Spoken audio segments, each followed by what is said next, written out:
News 24/7 news Tamil 24/7 reporter திரு கதிரவன் அவர்கள், பேர் சரியா தான் சொல்றேன், கதிரவன் அவர்கள் அவங்கள மிரட்டி கிட்னாப் பண்ணி கூட்டிட்டு போய் 3 மணி நேரம் 4 மணி நேரம் ஆகி அடிச்சு வெளியே வர்றாங்க.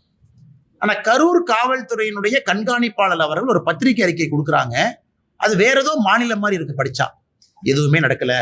அதாவது அவர் அந்த அறிக்கையை படிச்சா எப்படி இருந்ததுன்னா, ரிப்போர்ட்டரே கல் எடுத்து தலையில அடிச்சுக்கிட்டு, அவரே போய் மண்ணில் படுத்து உருண்டு, அவரே போய் ஹாஸ்பிட்டல்ல படுத்து எந்திரிச்சு, அவரே வர்றதுக்கான ரிப்போர்ட்டர் பைத்தியமா.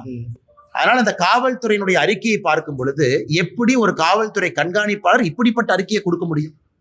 அன்னைக்கு சம்பவம் நடந்ததிலிருந்து தமிழ்நாட்டினுடைய எல்லா மீடியாவும் கண்குத்தி பாம்பா அந்த ஏரியாவில் இருக்கிறீங்க.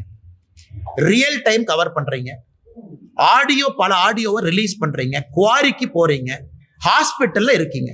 இவ்வளவு நடந்தும் கூட ஒரு காவல்துறை கண்காணிப்பாளர் எதுவுமே நடக்காத அளவுக்கு, எதுவுமே நடக்கல, பச்சை பொய்ன்னு.